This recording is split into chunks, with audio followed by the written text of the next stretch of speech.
ज्ञानतिमिरान्धस्य ज्ञानाञ्जनशलाकया चक्षुरुन्मिलितं येन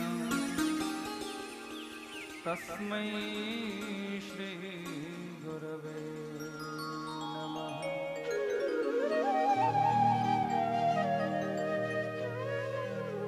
राधा भक्तिर्हरिर्ज्ञानम् ताभ्यां या च समन्विता तां श्रीभागवतीं गाथा वन्दे युगलरूपिणी।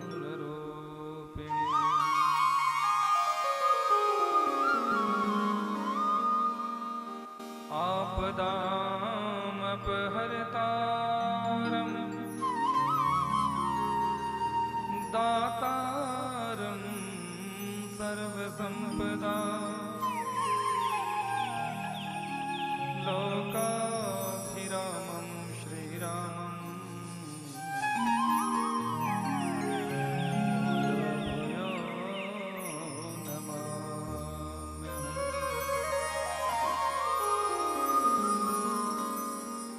वागर्धाः सम्पृक्तौ वागर्था प्रतिपत्तये जगतः पितरौ वन्दे पार्वती परमेश्वर। अतुलितबलधामं हेमशैलावदेहम्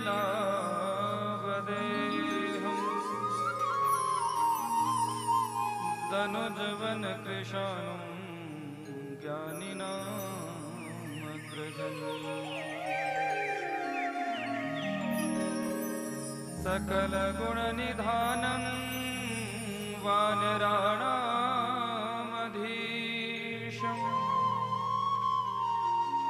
रघुपतिप्रियभक्तं वातजातं नमामि।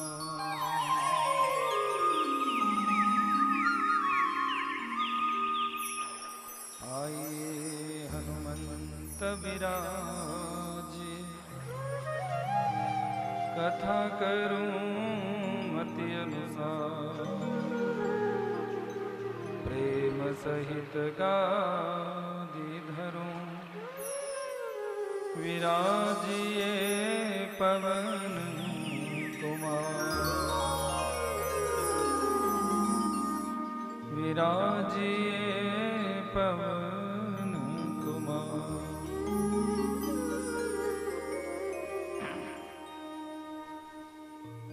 ग्रामदेव, स्थानदेव, वास्तुदेव, इस क्षेत्र के समस्त देवी देवता इस यज्ञ को निर्विघ्नतः परिपूर्ण करने हेतु अपना स्थान ग्रहण करें। यजमान परिवार के कुलिष्ठ, यजमान परिवार की कुल देवी इस यज्ञ को निर्विघ्नतः परिपूर्ण करने हेतु एवं यजमान परिवार को आशीर्वाद प्रदान करने हेतु अपना स्थान ग्रहण करें। यजमान परिवार के समस्त पितृगण अपना अपना आशीर्वाद देने हेतु यज्ञ को निर्विघ्नतः परिपूर्ण करने हेतु अपना स्थान ग्रहण करें। हमारे इष्ट आराध्य इस यज्ञ को निर्विघ्नतः परिपूर्ण करने हेतु और अपना आशीर्वाद प्रदान करने हेतु अपना स्थान ग्रहण करें। क्षत्रिय समस्त सात्विक शक्तियां, समस्त संत ब्राह्मण विप्रबंधु श्रेष्ठ जन इस यज्ञ को शुभारंभ करने का आशीर्वाद प्रदान करें। बोले भक्तवत्सल भगवान की जय। वृंदावन बिहारी लाल की जय। नंदनंदन सरकार की जय। भागवत भगवान की जय।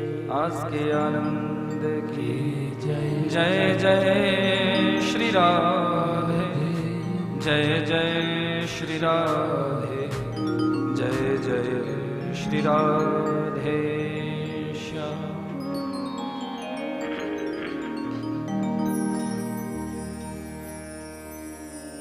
परम मंगलमय परात्पर अखिलेश्वर अकारण करुणावरुणालय भक्तवांछित कल्पतरु तड़िदित विनिंदित पीताम्बरधारी बाल कृष्णलाल की वांगमयी प्रतिमूर्ति श्रीमद्भागवत महापुराण ऋग्वेद यजुर्वेद सामवेद अथर्ववेद रूपी विद्वान ब्राह्मण मंडली बृहस्पतिवती यज्ञाचार्य जी सरस्वती जी की विशेष कृपा दृष्टि को लिए हुए समस्त संगीताचार्य राजा परीक्षितवत संपूर्ण यजमान परिवार आयोजक परिवार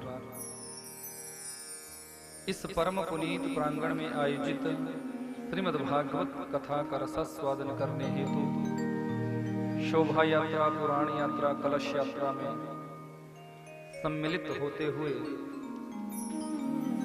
इस कथा पांडाल में आई हुई मेरी समस्त माताएं बहनें बच्चे और बुजुर्ग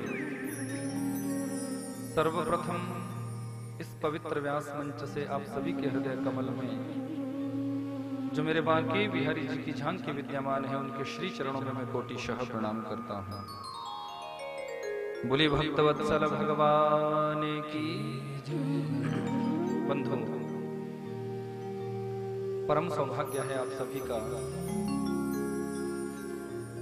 जो भगवान की इस अनंत गुण संपन्न मई कथा का आनंद देने वाली कथा का रसास्वादन करने हेतु आप सभी यहाँ समुपस्थित हुए हैं। शास्त्र कहता है कि भाग्योदयेन बहुजन्म समर्जितेन सत्संगमं च लभते पुरुषो यदा वै अज्ञान हेतु कृत मोह मदान्धकार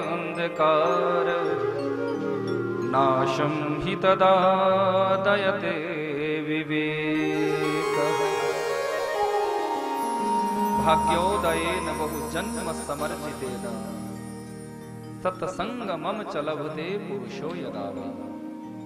एक जन्म नहीं, जब जीव के जन्म जन्मांतरों के पुण्य एकत्रित होते हैं, जब हमारे अनंत जन्मों के पुण्य एकत्रित होते हैं, तब जाके हमारे मन में ऐसा भाव उमड़ता है कि हम भगवान की कथा का रसपान करें। कि जन्मांतरे भवेत् पुण्यम तदा भागवतम लभे। कई जन्मों के पुण्य के प्रभाव से भागवत कथा हमारे जीवन में आती है। हमारे शर्मा परिवार का ये सुंदर प्रयोजन, सुंदर मनोभाव, जिन्होंने अपने श्रीनिवास में भागवत रूपी इस भागवती गंगा की अविरल धार का प्रवाह करवाया। भागीरथी गंगा से भी पवित्र बताई है ये भागवती गंगा, क्योंकि भागीरथी गंगा में स्नान करने से तुम्हारा तन पवित्र होता है। तुम अपने यहां से उठते हो, हरिद्वार में जाकर गंगा जी का स्नान पाते हो तो तुम्हारे तन की शुद्धि होती है, तन की पवित्रता होती है, शारीरिक पवित्रता होती है। लेकिन ये जो भागवती गंगा है, ये ऐसी परम पुनीत गंगा है कि इसके श्रवण मात्र से आपका तन तो पवित्र होता ही होता है, पर आपका मन भी पवित्र हो जाता है। बोले भागवत भगवान की। मुझे दो चीजें कथा में मैं विशेष चाहता हूं। एक तो भगवान के जय घोष में आप जरा भी कंजूसी ना करें, और दूसरे कथा के बीच में ताली सेवा करने में कोई कंजूसी ना करें। इतनी ठंड नहीं है कि आप शॉल ओढ़कर बैठ जाओ और हाथ निकालने का मन ही ना हो। भगवान के दरबार में जब हम बैठते हैं तो दोनों हाथों से जय घोष किया जाता है। बोले बांके बिहारी लाल की, भागवत भगवान की। उच्च स्वर से जय घोष करने का मतलब होता है हमारे अंतःकरण में जितनी मलिनता बैठी होती है, जितने पाप बैठे होते हैं, जितने बुरे भाव बैठे होते हैं, जय घोष करने से वो सारे पाप निकलकर बाहर भागते हैं। बोले महाराज बाहर जाते कहाँ हैं? क्योंकि कोई स्थान, किसी स्थान को छोड़कर कोई चीज जाएगी तो दूसरी जगह कोई ना कोई स्थान तो ढूंढेगी। तो बोले वो पाप कहाँ जाते हैं? बोले महाराज वो पाप उन्हीं के सर पर जाकर बैठ जाते हैं जो कथा में ताली नहीं बजाता और कथा में परमात्मा का जय घोष ऊंचे स्वर से नहीं करता। हो गए ना समझदार? देखो आप, बोले भागवत भगवान की, इसलिए जोर से ताली सेवा भी किया करना जहां भी आपको अच्छा भाव लगे, और उच्च स्वर से जय घोष भी परमात्मा का करना। ताली बजाने का एक और लाभ, जब हम ताली बजाते हैं तो सामुद्रिक शास्त्र के अनुसार, हमारे ज्योतिष मत के अनुसार, जो भी हमारे हाथों में वक्र रेखाएं होती है, टेढ़ी रेखाएं होती है, वो कीर्तन में ताली बजाने मात्र से हमारे हाथों की वो रेखाएं भी सीधी हो जाती है, सीधी हो जाती है। इसलिए कीर्तन में ताली खूब बजानी चाहिए और निवेदन करना चाहिए भगवान से। ये मौका, ये सौभाग्य बार बार थोड़ी भी आएगा। 7 दिनों के लिए ये समझो आप यहाँ वृंदावन बनेगा, ये स्थान साक्षात मेरे ठाकुर जी का मेला लगेगा। यहाँ पर आप सभी आनंद ही आनंद के भाव में सराबोर हो जाएंगे। लेकिन आप प्रभु को बुलाएं, ठाकुर जी को बुलाएं और निवेदन करें कि हे प्यारे, बस आप इस स्थान में आ जाओ और आपका दीदार हम सभी को होता रहे और आपकी कथा का हम रसपान करते रहे। ऐसा निवेदन करना है सबने। आओ जरा मंगलाचरण के रूप में हम थोड़ा गोविंद का आह्वान करें, गोविंद को बुलाने का प्रयास करें और उसके बाद फिर आज की कथा सरिता में हम प्रवेश करेंगे। आओ जरा ताली सेवा के साथ भाव और श्रद्धा से सबने आनंद लेना है।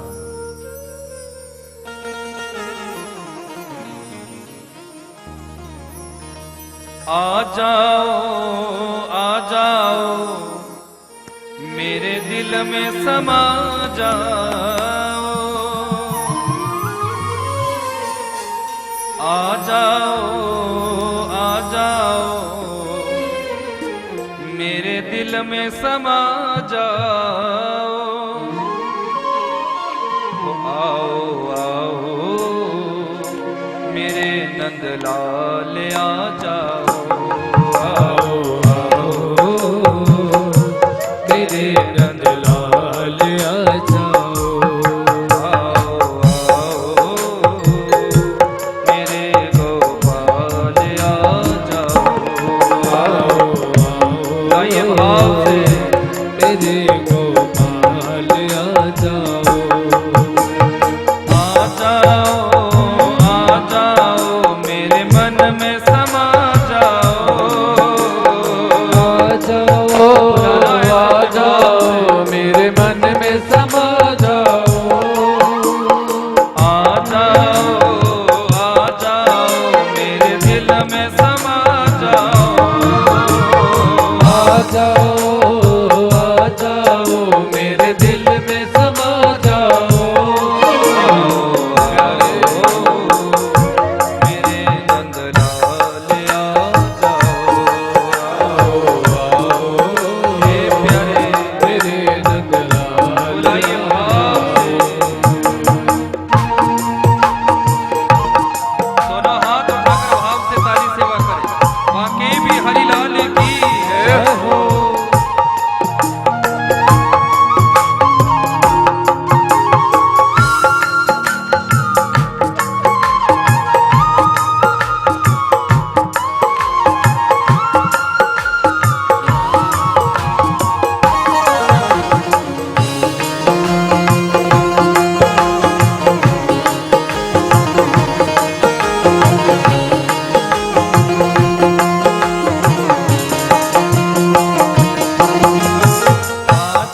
माखन चुरा जाओ।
चाहता है?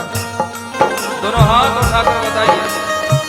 जो भी ये चाहता है कि ठाकुर जी आपके हृदय कमल में आकर विराजमान हो जाए, दोनों हाथ सीधे रखकर खाली सेवा करें। आ जाओ आ जाओ मेरे दिल में समा जाओ। आ जाओ मेरे दिल में समा जाओ। आ जाओ मेरे दिल में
मेरे नंदलाल आ जाओ आओ। मुझे पता है, मैं सुन रहा था आप सभी गा रहे थे और मैंने उसी समय ये समझ लिया था कि यहाँ की माताएं बहुत अच्छा गाती हैं। हो आओ आओ मेरे नंदलाल आ जाओ आओ।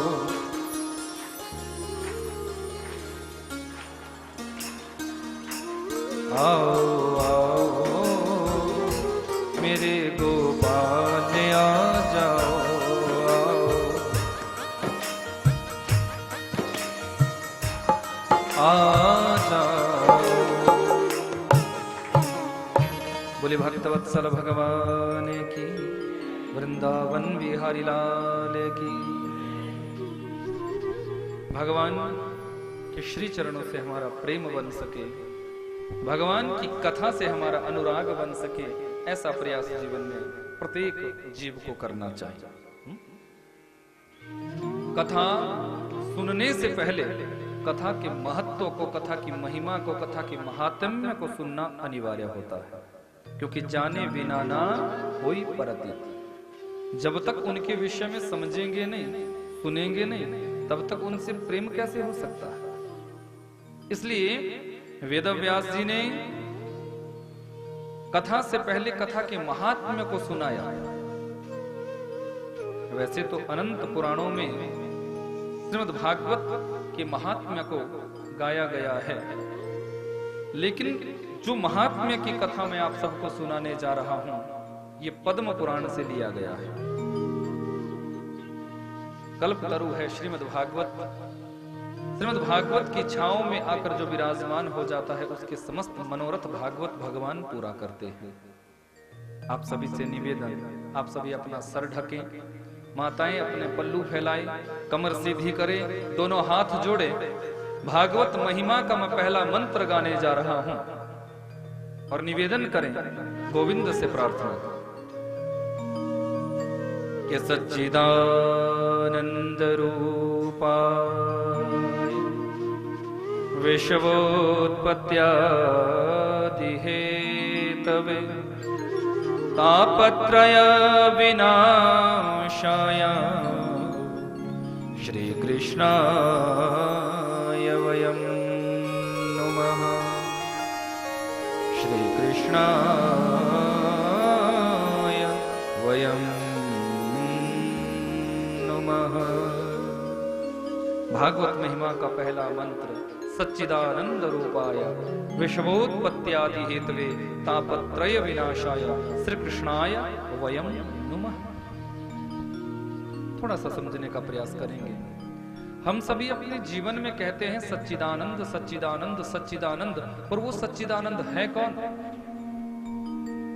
तो सत्य चित्त आनंद, तीन शब्दों के मेल से सच्चिदानंद शब्द की भी उत्पत्ति होती है। सत्य का मतलब है जो पहले भी था, वर्तमान में भी है और भविष्य में भी बना रहेगा। सत्य कभी नष्ट नहीं होता। मेरे परात्पर प्रभु सत्य स्वरूप है। और दूसरी बात कही चित्त की, मेरे गोविंद मेरे बांके बिहारी चित्त स्वरूप भी है। चित्त का मतलब क्या होता है? बोले चित्त का मतलब होता है देदीप्यमानता, चित्त का मतलब होता है ओजस्विता, चित्त का मतलब होता है मति बुद्धि। मेरे गोविंद चित्त स्वरूप भी है। वो सबकी बुद्धि में विराजमान रहते हैं, सबके मन में विराजमान रहते हैं। करोड़ों सूर्यों का प्रकाश भी उनकी आभा को मलिन नहीं कर सकता। ऐसे वो देदीप्यमान, ऐसे वो तेज पुंज से परिपूर्ण। और तीसरी बात कही है आनंद की। सच्ची बात तो बंधु ये है कि मेरे गोविंद का दर्शन आनंद देने वाला है। मेरे गोविंद की कथा आनंद देने वाली है। हजारों बार आप कथा भगवान की सुनते हैं, पर कभी आपको ऐसा नहीं लगता कि वही कथा है, बार बार क्यों सुने? जब जब आप भगवान की कथा सुनोगे, तब तब एक नित्य नूतन नया आनंद आपको मिलता रहेगा। मंदिर में आप सैकड़ों बार जाते हैं, रोज आप भगवान का दर्शन करते हैं, पर कभी आपको ऐसा नहीं लगता कि वही मूर्ति है, वही मंदिर है, अब दर्शन क्यों करें? जब जब आप जाएंगे तब तब आपको एक नया आनंद वहां दर्शनों में प्राप्त होता रहेगा। संसार में हम आनंद को खोजने लगते हैं, पर वास्तविकता कुछ और है। संसार के भौतिक सुख में कभी आनंद नहीं हो सकता, लेकिन मेरे परमात्मा के दर्शनों में, मेरे परमात्मा की कथा में ही सच्चा आनंद होता है। बोले आनंद कंद भगवान की, इसलिए तो उनको आनंद स्वरूप बताया है। चतुर्थ दिवस की कथा में आप सभी रसपान करेंगे, आनंद करेंगे। नंद घर आनंद भयो जय कन्हैया लाल, अवध घर आनंद भयो जय राजा राम की। उनको आनंद स्वरूप बताया है। और गोस्वामी तुलसीदास जी ने जब मेरे परात्पर प्रभु का नामकरण किया है, तो वहां बड़ी सुंदर चौपाई लिखती है कि जो आनंद सिंधु सुख राशि, जो आनंद सिंधु सुख राशि,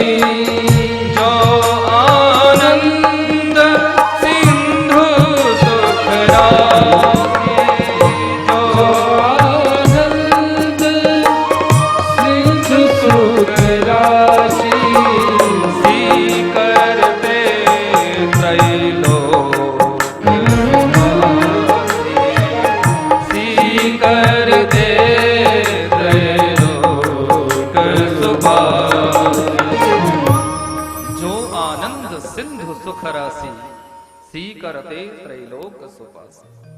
मेरे गोविंद आनंद देने वाले हैं, उनके नाम में आनंद है, उनकी कथा में आनंद है, उनके दर्शनों में आनंद है, उनके भाव में आनंद है।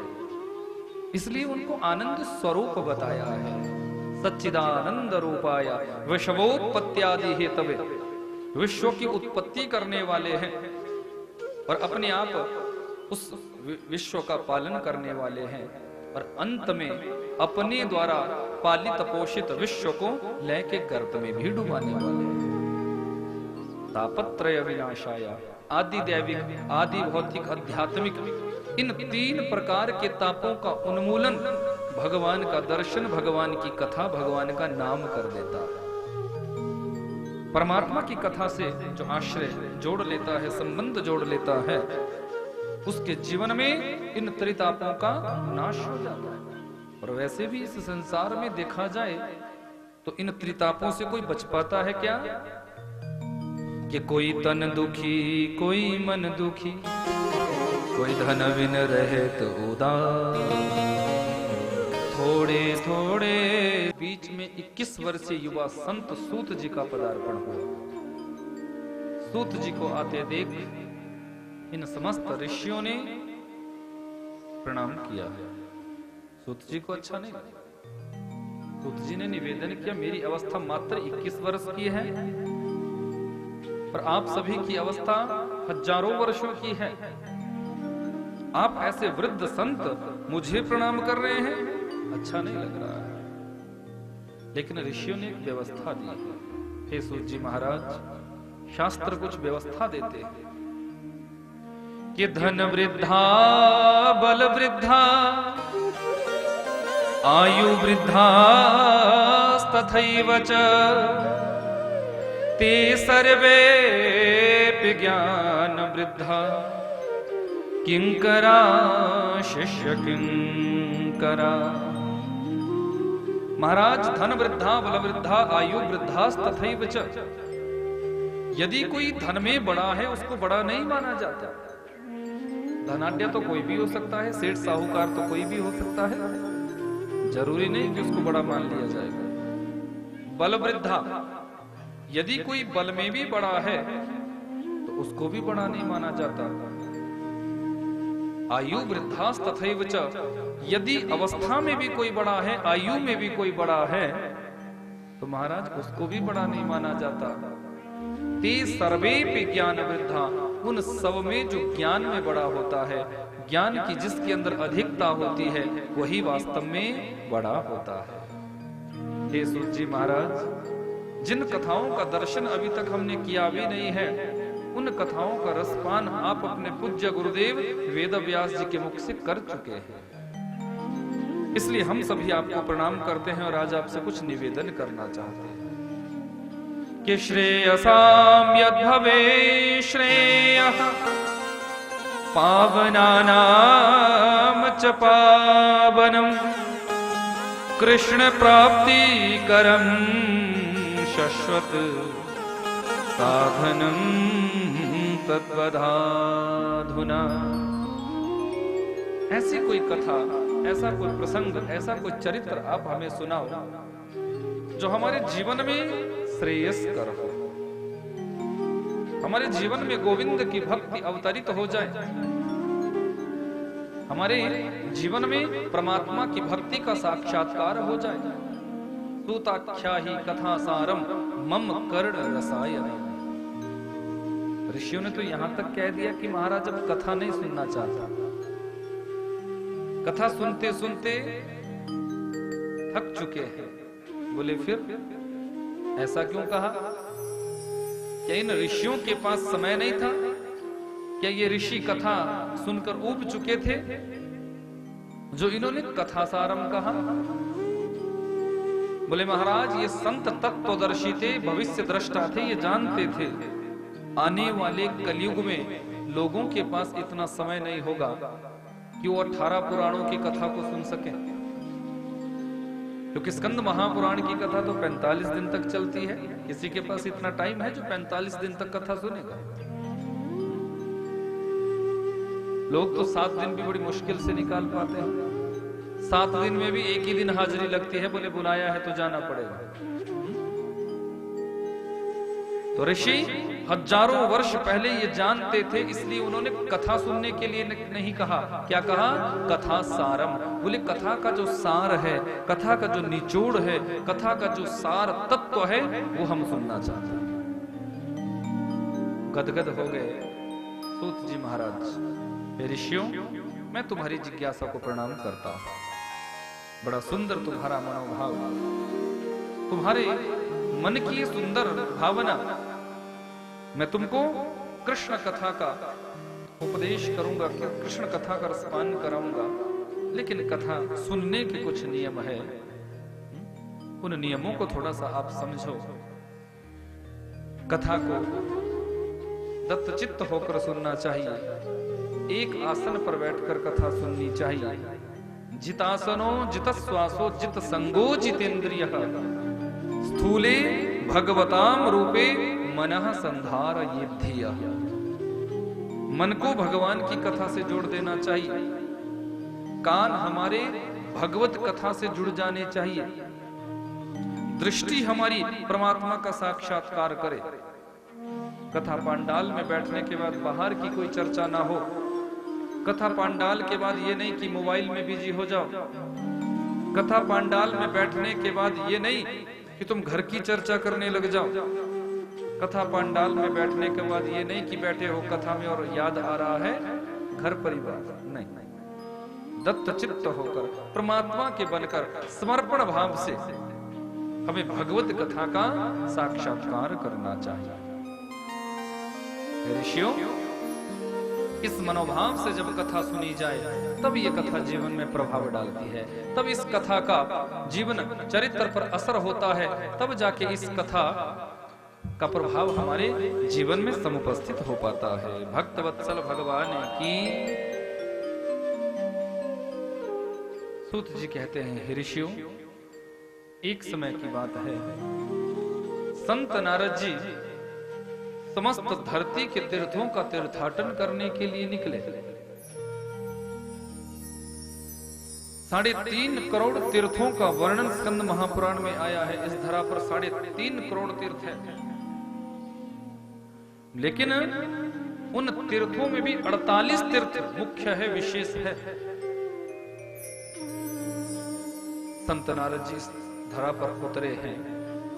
मन में बड़ी बेचैनी है, मनोभाव है कि तीर्थों का दर्शन करूंगा, तीर्थाटन करूंगा तो मन में शांति मिलेगी।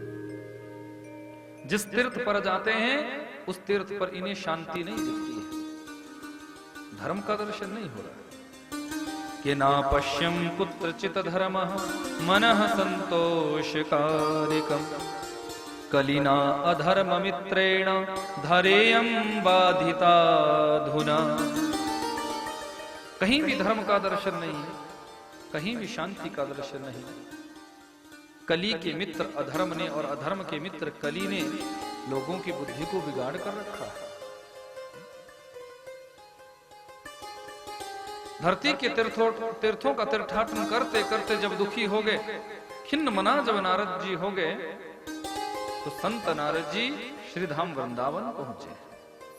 मन में भाव उमड़ा कि अवश्य ही मेरे राधा माधव की ये पावन रासस्थली है, इसमें तो मुझे भक्ति का दर्शन हो जाएगा, इसमें तो मुझे आनंद का दर्शन हो जाएगा। जैसे ही श्रीधाम वृंदावन पहुंचे हैं तो क्या देखते हैं, एक सर्वांग सुंदरी स्त्री, जिसके अगल बगल में 2 वृद्ध पुरुष पड़े हुए हैं और बहुत सी स्त्रियां उसको पंखा डुला रही है, उसकी सेवा में खड़ी हुई।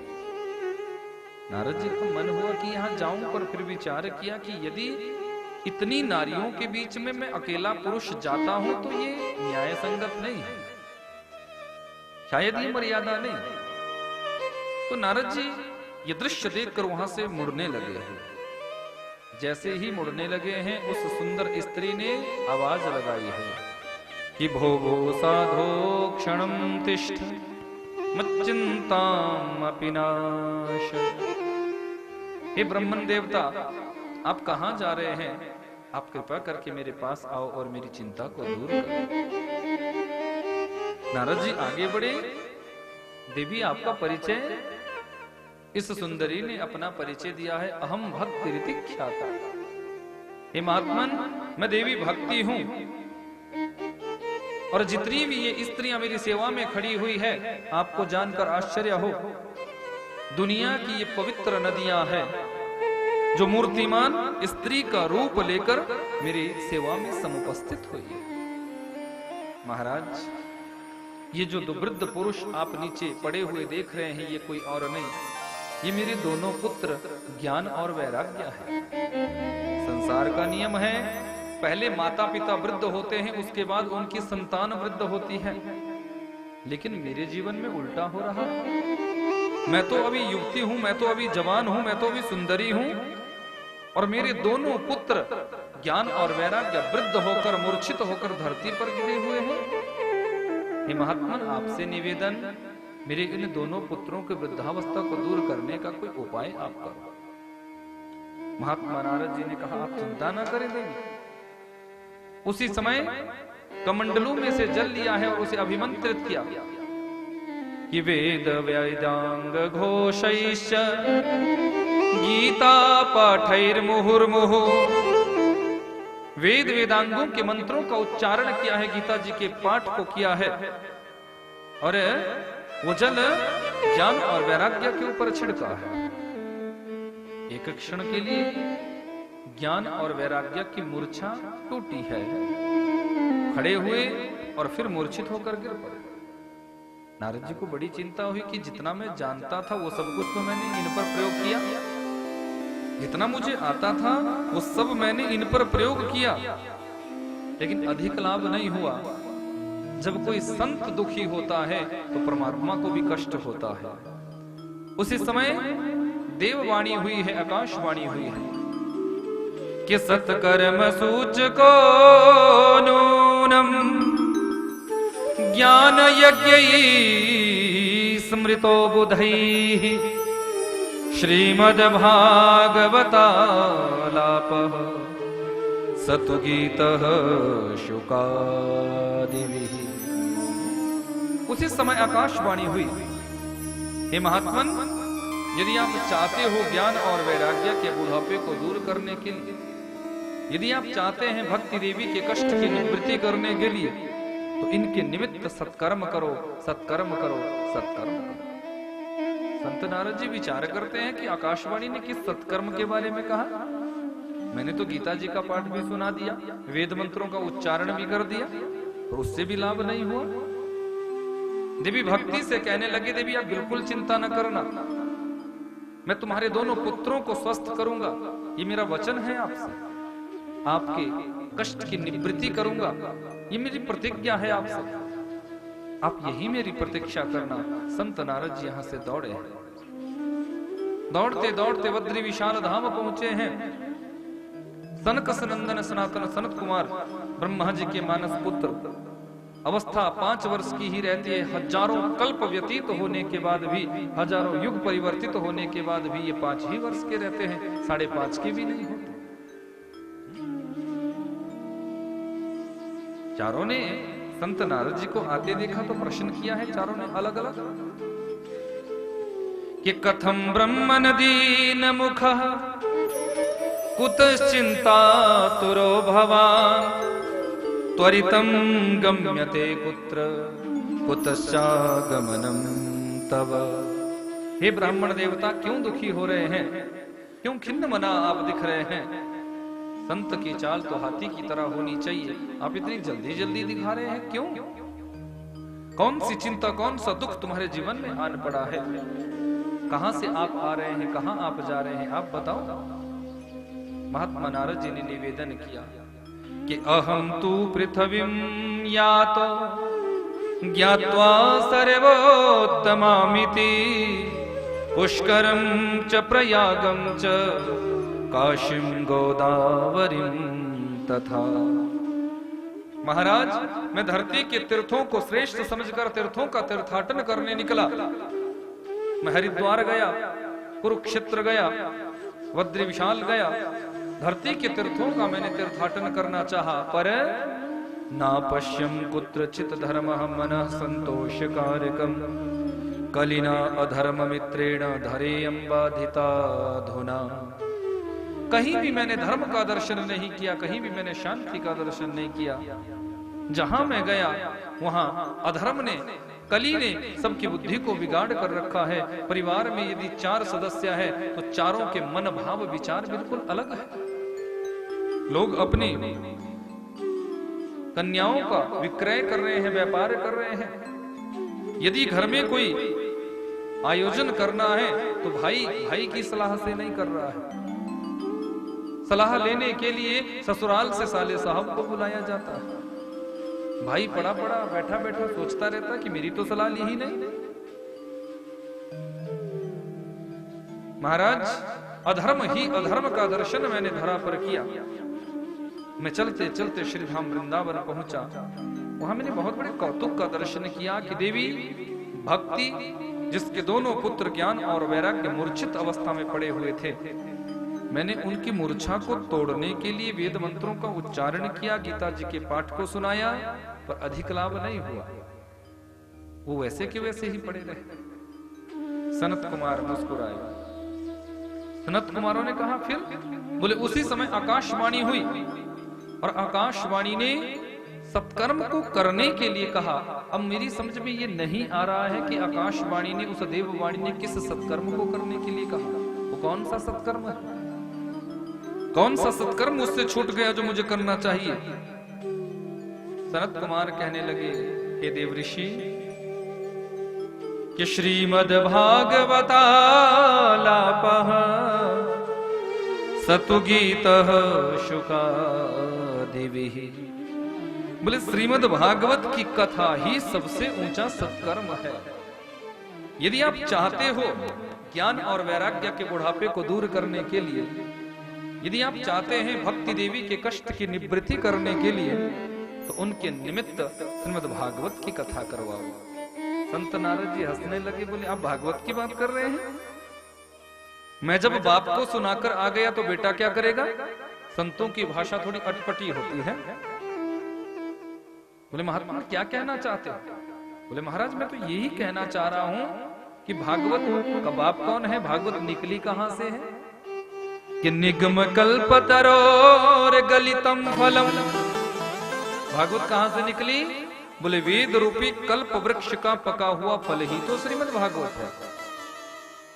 यदि वेदों से भागवत निकली है तो वेद पिता हुए और भागवत पुत्र हुए।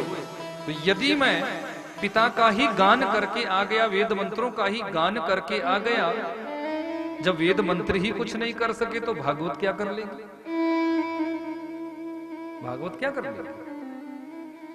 सनत कुमारों ने कहा नारद जी सुनो, कई बार जितना प्रभाव पिता का नहीं होता, जितना प्रभाव पुत्र का हो जाता है। कई बार जो कार्य पिता नहीं कर सकता उस कार्य को पुत्र कर देता है। और वैसे भी थोड़ा साधारण भाव से समझाया कि घी कहां से निकलता है? दूध शुद्ध निकलता है। दूध को तुम गर्म करते हो, जामुन लगाते हो तो दही बनता है, दही को बिलाया जाता है, मक्खन निकलता है, मक्खन से फिर घी बनाया। जनक तो दूध ही हुआ, लेकिन दूध का मूल्य कितना है? बाजार में जाओगे तो दूध कितना भाव का है? अधिक से अधिक 50 रुपए। और जिस दूध से घी निकला वो घी कितने मूल्य का है? 700-800 रुपए। वो भी प्योर तुम्हें नहीं मिलेगा। तो यदि एक जगह दूध रखा हो और एक जगह घी रखा हो तो कोई दूध नहीं लेगा, सब घी लेंगे। तो निकला कहां से? बोले दूध से। पर दूध का मूल्य कितना है? 50 रुपए। और घी का मूल्य कितना है? 700-800 रुपए। तो बाप कौन हुआ? दूध। और पुत्र कौन हुआ? घी। तो इस भाव से समझाया है कि हे महर्षि, हे नारद जी, जरूरी नहीं कि वेद मंत्र जो कार्य नहीं कर सकते उसको भागवत नहीं कर सकते। वेद मंत्र सुनने में तो अच्छे लगते हैं, हमारे आचार्य लोग यहाँ वेद मंत्र का उच्चारण कर रहे थे, आपको अच्छा तो लगा होगा, पर समझ में तो कुछ आया नहीं होगा। वेद मंत्र जब गाए जाते हैं सुनने में तो बड़े अच्छे लगते हैं, पर समझ में तो सबकी नहीं आती।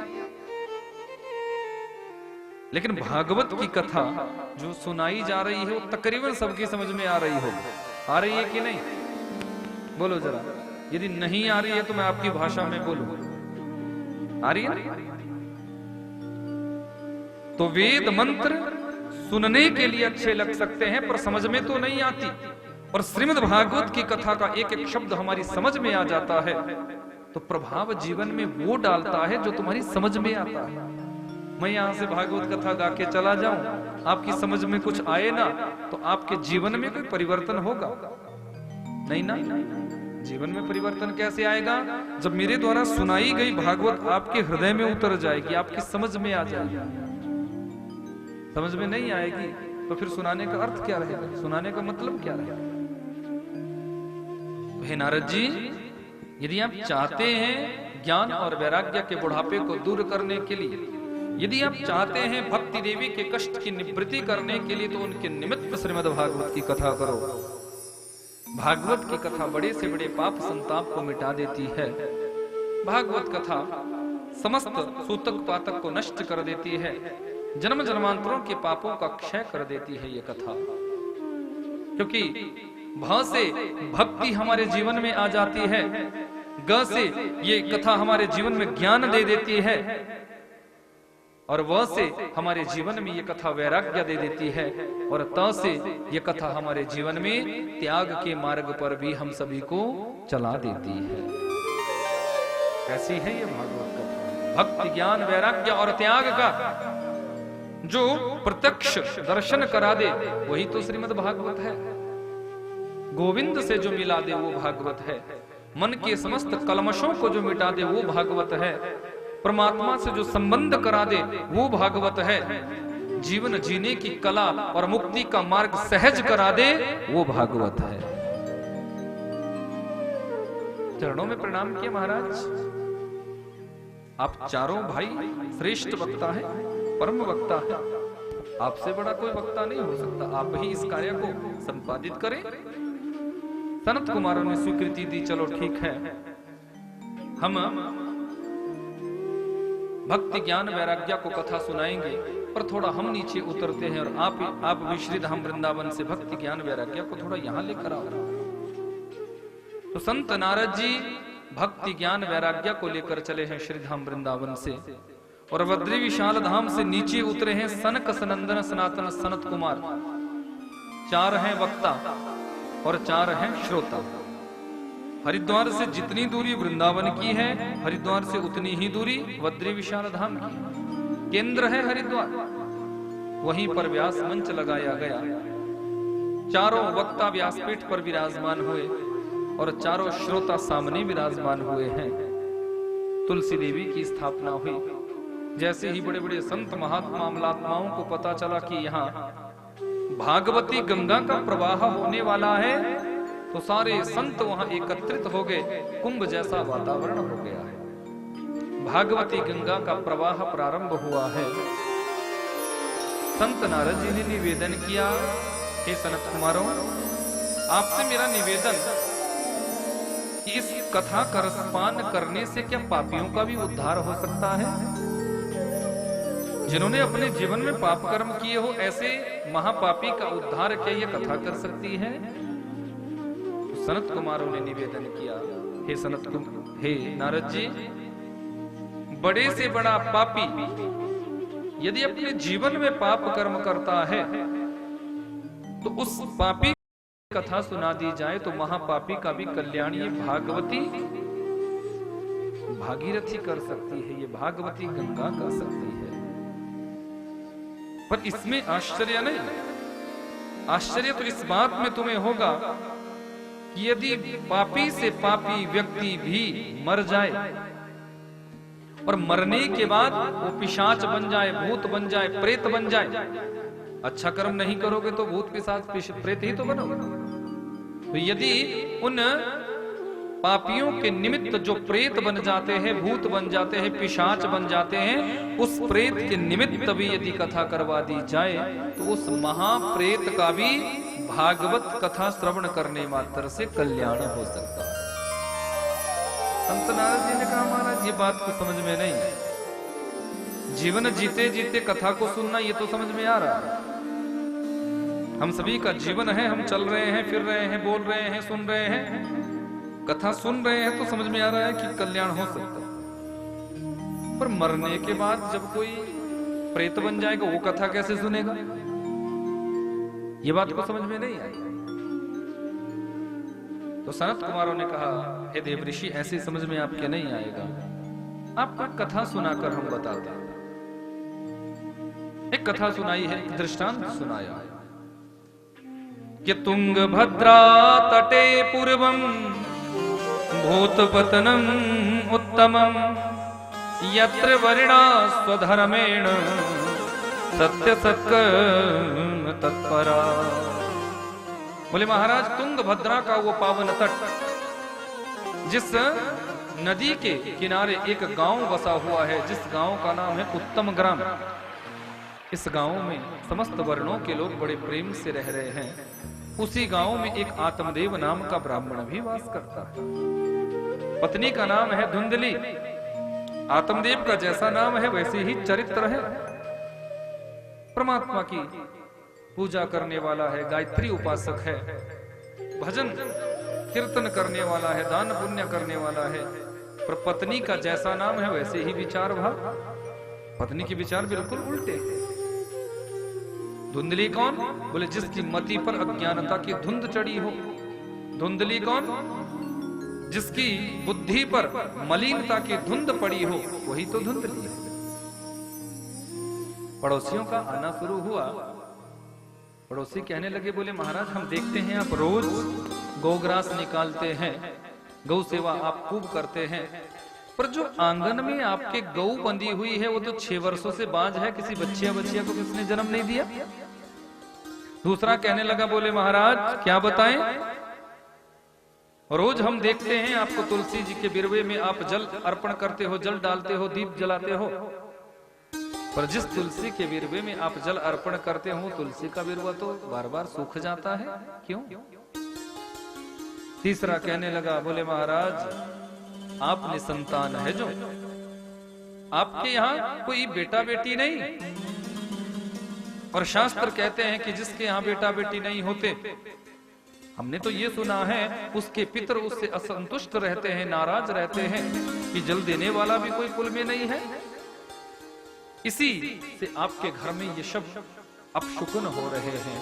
जिस तुलसी के बिरवे में आप जल डालते हो तुलसी सूख जाती है, जिस गौ की आप सेवा करते हो गौ बांझ है। अच्छी भली पूजा करने वाले ब्राह्मण को आज लोगों ने ऐसे भ्रमित किया कि ये तो घर से ही निकल पड़े, जंगल में चले गए, जोर जोर से रोने लगे। जब तक पुत्र होने का वरदान कहीं से नहीं मिल जाएगा, जब तक संतान होने का फल नहीं मिल जाएगा, तब तक घर वापस नहीं जाएगा। जोर जोर से रो रहे थे। तो कोई संत वहां से जा रहे थे, महात्मा आत्मदेव को रोते हुए देखा तो महात्मन आए हैं और पूछा कि कथम रोदसी विप्रतम काते चिंता वलीयसी वदतरम सत्वरम मह्यम स्वस्य दुःखस्य कारणम। हे महात्मन, क्यों रो रहे हो? कौन सा दुख, कौन सा संकट, कौन सी परेशानी तुम्हारे जीवन में आ चुकी है? तुम मेरे पास बताओ, यथा संभव हो सकेगा तो मैं तुम्हारे दुख को दूर करने का प्रयास करूंगा। आत्मदेव ने दोनों हाथ जोड़े और निवेदन किया है, महात्मन मैं निसंतान हूं और आप जैसे तेजस्वी संत का दर्शन मुझे सौभाग्य से हुआ है।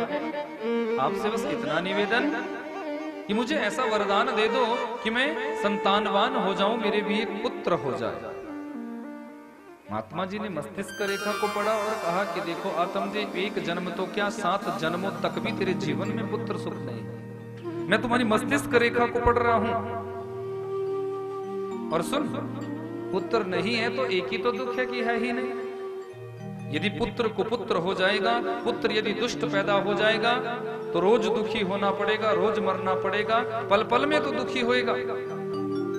इसलिए मेरा तो ये कहना है कि तू अपने घर जा, ठाकुर जी को अपना बेटा मान ले, ठाकुर जी को अपना पुत्र मान ले, इनकी सेवा कर, इनका लालन पालन कर और देख तेरा जीवन कितने आनंद के साथ व्यतीत होगा। पर सत्यता तो बंधु ये है, जब कोई संत उपदेश देता है तो हम उपदेश उस ज्ञान को हम लेना ही नहीं चाहते। महात्मा जी ने समझाने का भरपूर प्रयास किया पर आत्मदेव तो सर नीचे पटकने लग गया। बोले महात्मन, यदि आपने पुत्र होने का वरदान नहीं दिया तो आपकी नजरों के सामने ही पत्थर पर सर पटक पटक कर प्राण त्याग कर दूंगा और मेरी ब्रह्म हत्या का दोष तुम्हारे सिर लगेगा। महात्मा जी ने सोचा कि ये तो ब्राह्मण है, मर जाएगा।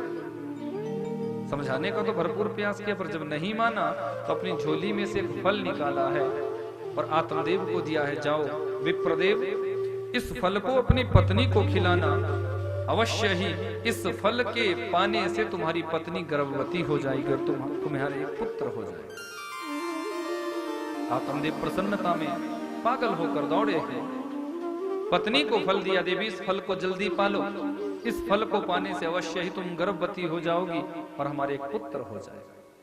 अब पत्नी तो धुंधली, जिसकी मति पर अज्ञानता की धुंध चढ़ी हो, मलिनता की धुंध चढ़ी हो, वो किसी संत के दिए हुए प्रसाद को कैसे पा सकती है। हंसने लगी, बोले देखो मेरे पति कितने सीधे साधे हैं, जैसे किसने बहका दिया वैसे बहक गए, वैसे मान गए। अरे फल खाने से भी कभी बेटा होता है? पर यदि मेरे पति का इसमें विश्वास है तो मैं परीक्षण करूंगी। उस फल को लिया है और जाकर 6 वर्षों से जो आंगन में गौ बांझ बंधी थी, उस बांझ गौ को उस फल को खिला दिया। एक बात याद रखना, संत का दिया हुआ प्रसाद कभी झूठा नहीं हो सकता। चुटकी विभूत में है खजाना कुबेर का। संत तो एक चुटकी विभूत आपको दे दे, एक चुटकी विभूत से आपको क्या कुछ नहीं मिल सकता। जैसे ही गाय ने उस फल को पाया है, गौ के अंदर गर्भावस्था के संपूर्ण लक्षण प्रस्फुटित हो गए। धुंधली को जब इस बात का पता चला तो धुंधली विचार करने लगी, अरे ये तो सचमुच गाय गर्भवती हो गई। मेरे पतिदेव को वास्तविकता का पता चलेगा तो खूब डांट पड़ेगी। इसलिए धुंधली की एक बहन है तो सहेली पर मानती बहन तुल्य है, उससे कहा कि देख बहन, मेरे यहाँ अनंत संपत्ति भरी हुई है पर खाने वाला कोई वारिश नहीं, और तेरे यहाँ खाने वालों की लाइन लगी हुई है पर खाने की कोई व्यवस्था नहीं। इसलिए यदि तुम्हारा मन हो तो तुम गर्भवती हो, मेरे यहाँ 6 महीने से ही रहना प्रारंभ करो। मैं अपने पतिदेव से कहूंगी कि मैंने ही इस बच्चे को जन्म दिया, जो भी तुम्हारा बच्चा होगा वो मुझे दे देना। तेरा बच्चा मेरी इस संपत्ति का इकलौता वारिश बन जाएगा, इस संपत्ति का इकलौता वारिस तेरा ये पुत्र, तेरी ये संतान बन जाएगा। धुंधली की सहेली को बात अच्छी लगी और 6 महीने पहले से ही रहना साथ में शुरू कर दिया। पहले ऐसा होता था, लोग अपने बच्चों को दूसरों को दे दिया करते थे क्योंकि कई होते थे। 10-5 बच्चे होते थे तो एक आध किसी को दे दिया, पर आज तो हम 2 और हमारे 1। अब एक को अपने पास रखोगे या किसी दूसरे की सेवा में भेजो। आजकल की समाज की तो ये विडंबना है। 9 महीने बाद जिस गाय को फल खिलाया गया था, उस गाय ने एक सुंदर बालक को जन्म दिया है, जिसका संपूर्ण शरीर तो मनुष्य की तरह है और उसके कान गाय की तरह है। आत्मदेव जी को सूचना मिली तो आत्मदेव ने इस बच्चे का नाम रखा है गोकर्ण। गौ सदृश कर्ण यस सह गोकर्ण, गाय के सदृश जिसके कर्ण हो, कान हो, वो गोकर्ण है। बोले गोकर्ण जी महाराज की। धुंधली की सहेली ने भी एक बच्चे को जन्म दिया। धुंधली ने कहा कि मैंने ही इस बच्चे को जन्म दिया। आत्मदेव बड़ा प्रसन्न हुआ, सोचा मेरा नाम है आत्मदेव, अपने बेटे का नाम रखूंगा परमात्मदेव। और गुस्से में लाल पीली होकर कहने लगी, ए जी बड़े आए अपने नाम से नाम रखने वाले, सुनो मेरा नाम है धुंधली और मेरे पुत्र का नाम होगा धुंधुकारी। गोकर्ण पंडितो ज्ञानी धुंधुकारी ति महाखला। जैसा तुम अपने बच्चों का नाम रखते हो, याद रखना उनके जीवन चरित्र पर वैसा ही प्रभाव पड़ता है, उनके जीवन चरित्र में वैसा ही प्रभाव पड़ता है। अष्टम स्कंद में मैं आपको नाम की महिमा बताऊंगा कि नाम का हमारे जीवन में कितना बड़ा असर होता है, कितना बड़ा असर। आगे चलकर गोकर्ण जी तो परम ज्ञानी बने, पर धुंधुकारी तो महाखल बन गया, दुष्ट बन गया, पापी बन गया। पिता को बड़ा दुख होने लगा है। महात्मा जी के बताए गए एक एक वचन को आज याद कर रहे हैं कि महात्मा जी ने सत्य कहा था कि यदि पुत्र दुष्ट पैदा हो जाएगा तो रोज मरना पड़ेगा, रोज दुखी होना पड़ेगा। इससे अच्छा तो न होता, ज्यादा अच्छी बात है। मुझे तो रोज इसका कोई ना कोई उल्हाना आ रहा है, इसका दुख रोज मुझे भोगना पड़ रहा है। कोई कुछ कहता है, कोई कुछ, तुम्हारे बेटे ने ऐसा कर दिया, तुम्हारे बेटे ने ऐसा कर दिया।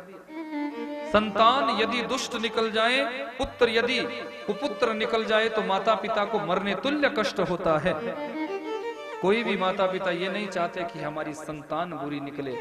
हर माता पिता अपने बच्चों को अच्छा संस्कार देना चाहते हैं, पर कहीं ना कहीं यदि हमारे द्वारा दिए गए संस्कारों का अभाव जब रह जाता है तो वही संतान भविष्य में जाकर बिगड़ जाता है। और संतान को संतान कहलाने का अधिकार तब तक है जब तक वो अपने माता पिता के वचनों का सम्मान करे। ये नहीं कि माता पिता की प्रॉपर्टी को लेने के लिए हम बस आगे बढ़ जाएं। पुत्र का धर्म क्या है कि जीवतो वाक्य कारणात् मृता है भूरि भोजन गयायाम पिंड पातनात् त्रिभी पुत्रस्य पुत्रता। जब तक माता पिता जीवित है तब तक उनके वचनों का पालन करे, वो पुत्र है। जो भी माता पिता ने वचन कहे वो मंत्र तुल्य होने चाहिए। जी पिताश्री करूंगा, ये नहीं कि पिता ने कहा किसी बात को काम को करने के लिए और तुम 10 बातें आगे से सुना दो, वो पुत्र नहीं, वो पुत्री नहीं। पुत्र कौन? जो अपने माता पिता के वचनों को स्वीकार करे और प्रत्येक वचन का ससम्मान पालन करे, वो पुत्र है।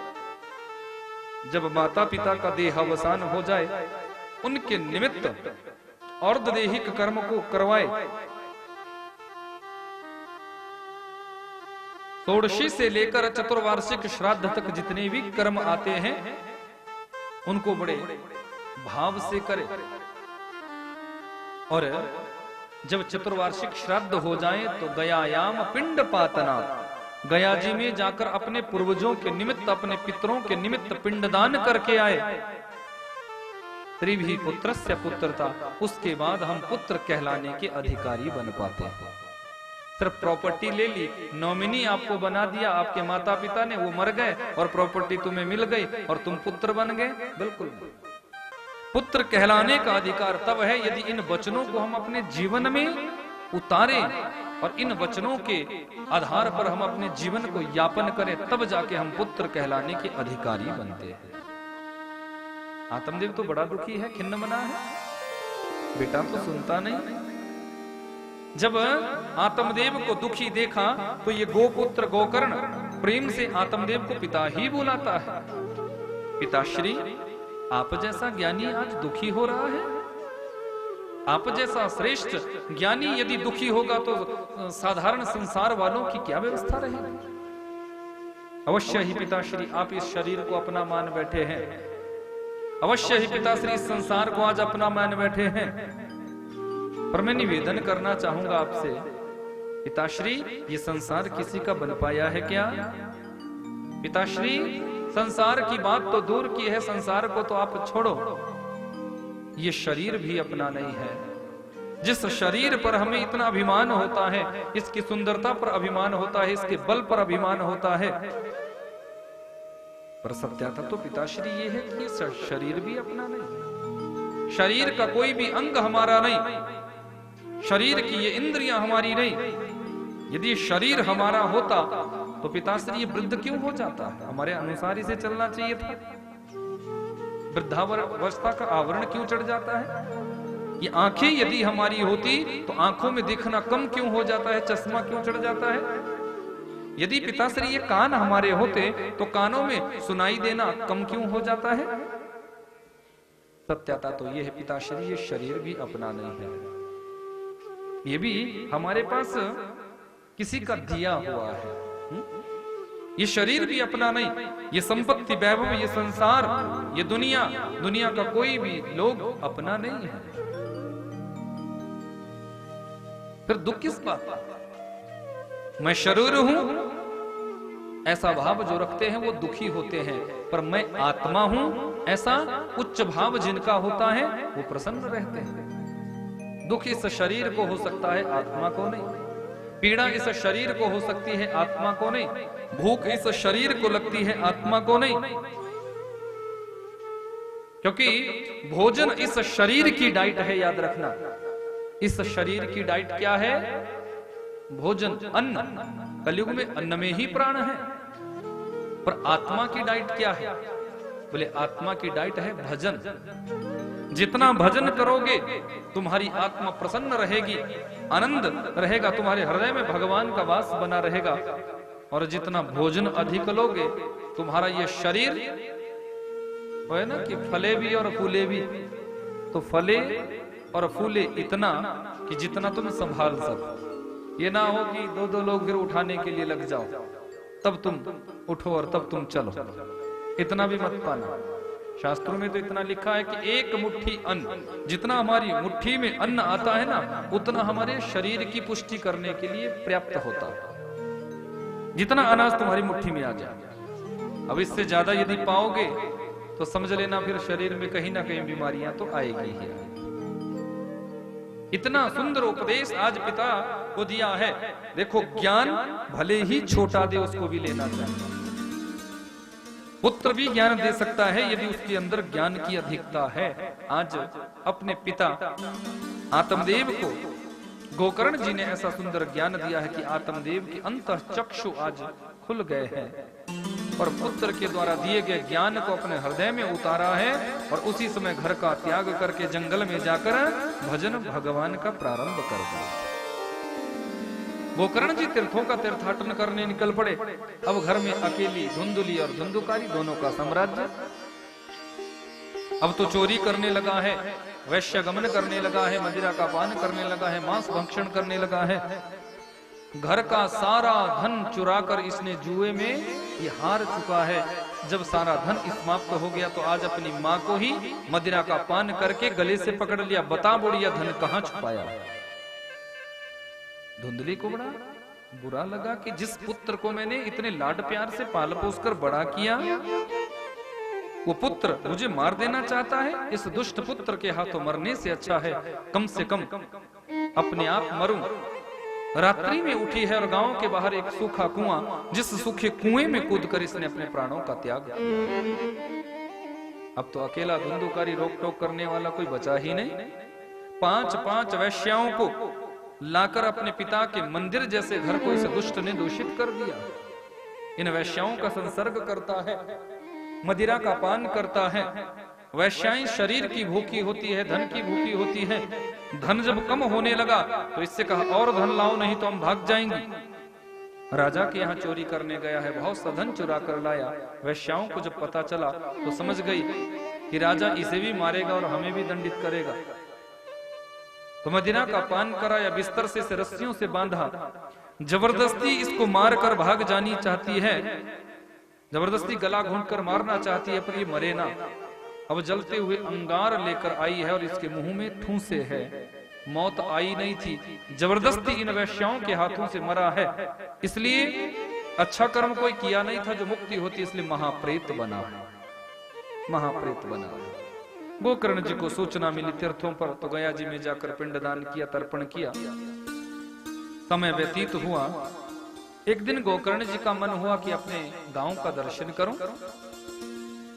तो गोकर्ण जी अपने गांव में आए हैं। रात्रि का समय है। या निशा सर्वभूतानि तस्याम जागृति संयमी। जब ये संसार सोता है तो एक संयमी पुरुष, एक साधक व्यक्ति उस समय जागता है। जनमन मानस के कल्याण के लिए वो जागता है। और रात्रि का समय जैसे ही घर में प्रवेश किया, क्या देखते हैं? जो कभी मंदिर जैसे घर था आज शमशान की तरह बना हुआ है। यत्र तत्र खाली बोतलें पड़ी हुई है, हड्डियों के टुकड़े बिखरे हुए हैं। थोड़ा सा आगे बढ़े तो एक हाथी सामने खड़ा हो गया। थोड़ी ही देर में वही हाथी भैंसा बन गया, वही भैंसा बैल बन गया, वही बैल घोड़ा बन गया, वही घोड़ा बकरा बन गया।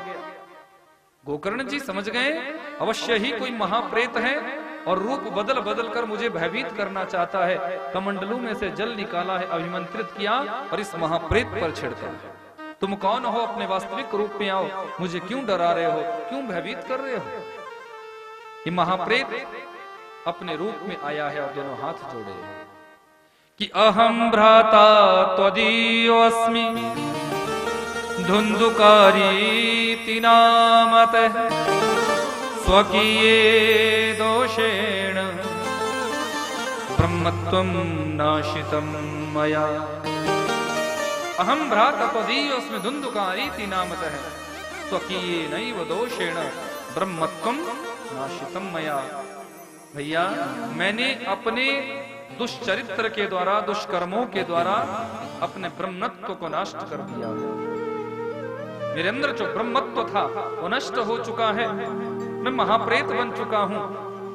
और भैया, इस योनि में बड़ा कष्ट हो रहा है, बड़ी पीड़ा हो रही है। गोकर्ण जी ने कहा, धुंधुकारी, तुम महाप्रेत कैसे हो सकते हो? जब तुम्हारे मरने की सूचना मुझे तीर्थों पर मिली थी तो मैं गया जी में जाकर तुम्हारा श्राद्ध तर्पण पिंडदान करके आ चुका हूं। तुम प्रेत कैसे हो सकते हो? धुंधुकारी ने कहा, भैया, गया श्राद्ध शतेव नापि मुक्तिर्मे न भविष्यति। एक बार तो क्या, मैंने इतने बुरे कर्म किए हैं कि गया जी में जाकर यदि 100 बार भी मेरे निमित्त आप पिंडदान करोगे तो भी मेरी मुक्ति सहज नहीं है, तो भी मेरी मुक्ति नहीं हो सकती। पर मैं जानता हूं जिसका भाई इतना बड़ा उच्च कोटि का ज्ञाता हो, ज्ञानी हो, उसका प्रेत बना हुआ भाई मुक्ति नहीं पाएगा, ऐसा संभव नहीं है। भैया, आपसे निवेदन कि आप मेरी मुक्ति का कोई सरल उपाय खोजो, जिससे मैं मुक्त हो जाऊं, मेरी मुक्ति हो जाए। बस ये आपसे निवेदन कर रहा हूं। प्रसन्न हो गए हैं गोकर्ण जी। कहा, चिंता मत करो, मैं अवश्य तुम्हारी मुक्ति का उपाय खोजूंगा। सूर्यदेव के उपासक है, सूर्यदेव जी से ही निवेदन किया, प्रभु आप मुझे बताएं कि मेरे भाई की मुक्ति कैसे होगी। भुवन भास्कर सूर्यदेव ने कहा कि श्रीमद् भागवतान मुक्ति सप्ताह वाचनम कुरु। यदि आप चाहते हो कि तुम्हारा भाई मुक्त हो जाए तो उनके निमित्त श्रीमद् भागवत की कथा करवाओ। श्रीमद् भागवत की कथा से अवश्य ही तुम्हारे प्रेत बने हुए भाई की मुक्ति हो जाए। धन्या भागवती वार्ता प्रेत पीड़ा विनाशिनी। मार्ग मिला तो समस्त गांव वालों को एकत्रित किया और व्यास मंच लगाया और सामने एक आसन बिछाया। आओ भैया धुंधुकारी, बैठ जाओ इस आसन पर और कथा को सुनो। अब प्रेत का तो कोई शरीर नहीं होता। हवा जब यहाँ से चलती है तो ये प्रेत उड़कर वहां पहुंच जाता है, हवा जब इस तरफ से चलती है तो ये प्रेत उड़कर वहां पहुंच जाता है। और कथा का नियम है, एक आसन पर बैठकर यदि कथा सुनी जाए तो ही कथा का पूरा फल मिलता है। अब इस प्रेत को कैसे कथा सुनाई जाए? तो दक्षिण दिशा में 7 ग्रंथियों वाले बांस को गाड़ा गया है। जिस बांस के पोल में इस धुंधुकारी को बिठाया, भैया आओ और इस बांस के पोल में तुम बैठकर कथा को सुनो। यहाँ हवा का प्रभाव तुम्हारे ऊपर प्रभावित नहीं रहेगा। पहले दिन की कथा पूरी हुई, पहली ग्रंथि का भेदन। दूसरे दिन की कथा पूरी हुई, दूसरी ग्रंथि का भेदन। तीसरे, चौथे, पांचवें, छठे, 7वें दिन की जैसे एक कथा पूरी हुई, 7 ग्रंथियों का भेदन होता है। और इस बांस के बीच में जो प्रेत धुंधुकारी बैठा था वो भगवान की कथा के प्रभाव से एक दिव्य विमान नीचे उतरा है और ये प्रेत धुंधुकारी दिव्य स्वरूप में परिणत हो गया है। और भगवान के पार्षदों ने इसका हाथ पकड़ा और विमान में विमानारूढ़ कराया। जैसे ही विमान जाने लगा है, गोकर्ण जी ने रोका है कि अत्रैव बहवा सन्ति श्रोतारो मम निर्मलाः आनीतानि विमानानि न तेषां युगपत् कुतः। अत्रैव बहवा सन्ति श्रोतारो मम निर्मलाः। महाराज, आप हमारे भाई को ले जा रहे हैं? बोले हाँ, इसने कथा सुनी है। बोले कथा तो इन गांव वालों ने भी सुनी, कथा तो पूरे गांव वालों ने सुनी, फिर अकेले मेरे भाई के लिए ही विमान क्यों आया? सबके लिए विमान आना चाहिए, कथा तो सबने सुनी है। बोले बिल्कुल ठीक कह रहे हैं गोकर्ण जी आप, पर सुनो, कथा सुनने में भेद हो गया है। जिस श्रद्धा से, जिस भाव से तुम्हारे इस प्रेत बने हुए भाई धुंधुकारी ने कथा को सुना, उस श्रद्धा से, उस भाव से गांव वालों ने कथा को नहीं सुना। गांव वाले कथा पंडाल में आए जरूर, पर कोई मंच को देख रहा था, कोई व्यवस्था को देख रहा था, कोई आपस में बात कर लेता था, कोई बच्चों के साथ खेल कूद लेता था, कोई मोबाइल के साथ थोड़ा सा खेल लेता था। वो कथा का नियम क्या है कि कथा पूरी सुनी जाए। कथा को यदि पूरा नहीं सुनोगे, थोड़ा सा भी विघ्न पड़ जाएगा ना, तो कथा का पूरा फल तुम्हारे जीवन में नहीं उतरेगा। कि हंसा बगुला एक सा मान सरोवर माही, बगुला ढूंढे माछरी हंसा मोती खा। मान सरोवर में हंस भी रहता है और बगुला भी रहता है। स्थान एक है, मान सरोवर एक ही है, पर दोनों में भेद कितना है देखो। बगुला मान सरोवर में सिर्फ और सिर्फ मछलियों को खोज पाता है, और हंस मान सरोवर की गहराई से दिव्य मोतियों को चुनता है। तो बंधुओं, कथा पंडाल में आने के बाद हमें बगुला नहीं बनना है, हमें क्या बनना है? जोर से बोलो, क्या बनना है? हंस बनना है। हंस बनोगे अवश्य ही परमात्मा की कथा को आत्मसात कर लोगे, और बगुला बनकर कथा में बैठोगे तो सिर्फ और सिर्फ मछलियों को खोज पाओगे। इसलिए भैया हम सभी को अगले 7 दिनों तक हंस बनकर इस कथा का रसपान करना है। बोले भागवत भगवान की ऐसी भागवत की अद्भुत कथा गांव वालों को पुनः कथा सुनाई गोकर्ण जी ने। अब की बारी सबके लिए विमान आए हैं, और सब उन विमानों में विमानारूढ़ होकर भगवान के धाम चले। विमान का मतलब ये नहीं होता कि 7 दिन आप कथा सुनोगे और 7 दिन के बाद कोई हेलीकॉप्टर यहां उतरेगा और उसमें बैठकर आप जाओ। विमान का मतलब है विगतः मानः, हमारे जीवन का जो अभिमान है वो खंडित हो जाए, हमारे जीवन की बुराइयां नष्ट हो जाए। हम अपने जीवन में जितने भी बुरे कर्म करते हैं, कथा के प्रभाव से वो बुरे कर्म हमारे दूर हो जाए और हमारा जीवन निर्मल हो जाए, पवित्र हो जाए। यदि हमारा अंतःकरण पवित्र हो जाएगा तो समझ लेना तुम्हारे गृहस्थी में रहते रहते भी तुम्हारे जीवन में परमात्मा के धाम से विमान आ चुका है। अंतःकरण पवित्र हो जाए, ये ध्यान रखना। जैसे ही कथा की पूर्णता हुई, यहां सनक सनंदन सनातन सनत कुमार कथा को सुना रहे थे। कथा का विश्राम हुआ, जोर से जय घोष हुआ है, बोले बाल कृष्ण लाल की। जैसे ही जय घोष हुआ, जो मूर्छित अवस्था में ज्ञान और वैराग्य नीचे धरती पर गिरे पड़े थे, भगवान की कथा के प्रभाव से वो चेतनता में आ गए, जवान हो गए और झूमने लगे हैं, नृत्य करने लगे हैं। देवी भक्ति ने जब अपने दोनों पुत्रों को जवान देखा तो देवी भक्ति भी उस कीर्तन में, उस कथा में नृत्य करने लगी है, झूमने लगी है।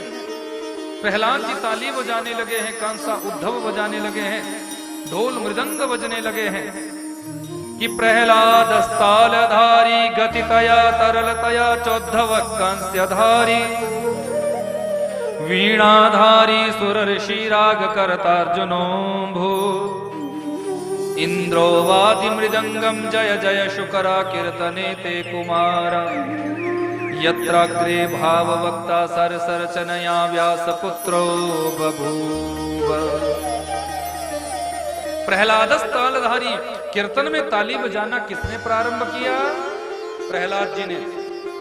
मैंने आपसे कहा था ना कथा के प्रारंभ में कि कीर्तन में ताली जरूर बजानी चाहिए, कथा में ताली जरूर बजानी चाहिए। ताली का बड़ा महत्व है, क्योंकि भोजन करने बैठो तो वहां थाली का बड़ा महत्व होता है। भोजन करने बैठो तो वहां थाली का बड़ा महत्व है। और कानों में बाली का बड़ा महत्व है, और ससुराल में साली का बड़ा महत्व है। साली होगी ना ससुराल में, थोड़ा तुम बन ठन कर जाओगे कि साली है वहां।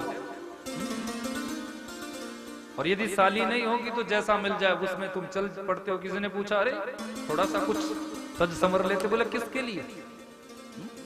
अगर साली होगी तो बोलने की जरूरत नहीं, तुम टिप टॉप होकर जाओगे, बोले साली मिलेगी। तो ससुराल में साली का बड़ा महत्व होता है, और भगवान की कथा में ताली का बड़ा महत्व होता है। इसलिए ताली की कंजूसी नहीं करनी चाहिए। प्रहलादस तालधारी, प्रहलाद जी ताली बजाने लगे हैं। चौद्धवक कांस्यधारी, उद्धव जी कांसा बजाने लगे। मजीरा होता है जहाज मजीरा, उद्धव जी बजाने लगे। इंद्रोवादी मृदंगम, इंद्र मृदंग बजाने लगे हैं। अद्भुत मृदंग बजने लगी है। इंद्रो वादी मृदंगम जय जय शुक्र। सनत कुमार जय हो जय हो जय हो उद्घोष करने लगे हैं। वीणाधारी सुर ऋषि राग करदार्जुनो भूत, और अर्जुन राग अलापने लगे हैं। और यहां देव ऋषि नारद जी वीणा बजा रहे हैं। सुंदर स्वर लहरी राग निकल रहे हैं, अद्भुत रागदारी होने लगी, अद्भुत। भक्ति देवी ने जब ये दर्शन किया तो भक्ति देवी से भी रहा नहीं गया, और भक्ति देवी उस सुंदर कीर्तन में झूमने लग गई, नृत्य करने लग गई, नृत्य होने लगा, आनंद का दर्शन होने लगा। भगवान शंकर जी ने जब इस दृश्य को देखा तो भगवान शंकर भी उस कीर्तन में नृत्य करने लगे हैं। शंकर जी को नृत्य करते हुए मेरे ठाकुर जी ने जब देखा है तो उसी कीर्तन में आज मेरे राधा कृष्ण प्रकट हो गए हैं। बोले द्वारिकाधीश भगवान की प्रकट हो गए। अद्भुत मनोभाव यहां प्रकट हुआ है। बस अपने जीवन को भगवान के श्री चरणों में समर्पित करो, और ब्रज गलियन में हमें झूम झूम कर एक ही भाव गुनगुनाना चाहिए। राधा माधव के नाम को हम सभी को गाना चाहिए। यही कथा का सार है, यही कथा का भाव है। अद्भुत भाव हमें ग्रहण करना चाहिए। ब्रज गलियन में झूम झूम के मन की तपन बुझाओ, राधे राधे गाओ रे मन, राधे राधे गाओ। ब्रज गलियन में झूम झूम के मन की तपन बुझाओ, राधे राधे गाओ रे मन, राधे राधे गाओ। ब्रज गलियन में झूम झूम के मन की तपन बुझाओ, राधे राधे गाओ रे मन, राधे राधे गाओ। बाप से ताली से वार गाते हरि बोल।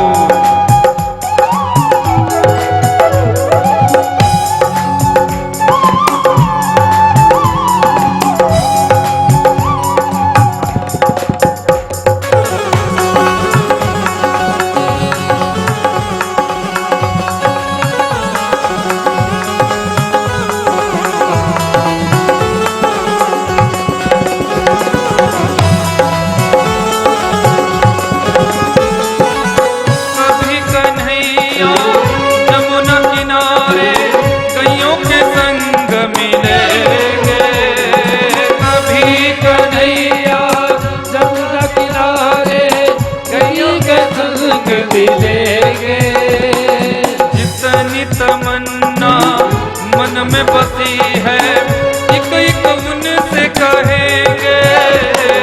जितनी तमन्ना मन में बसी है, एक एक उनसे कहेंगे।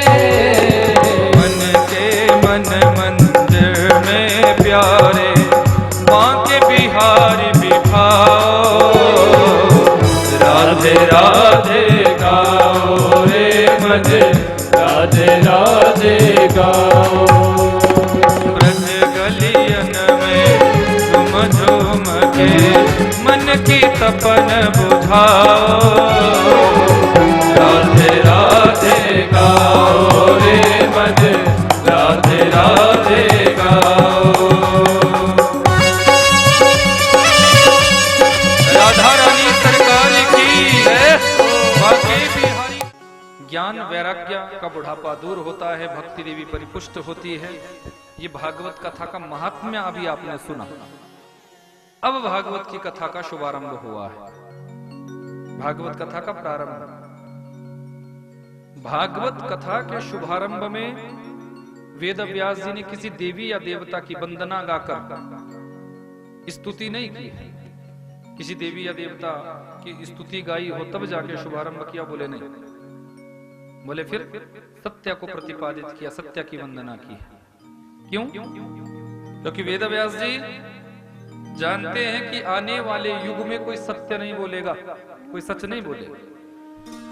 इसलिए भागवत के पहले मंत्र में नाम लेकर वंदना नहीं की, नाम लेकर स्तुति नहीं गाई, सत्य की वंदना की।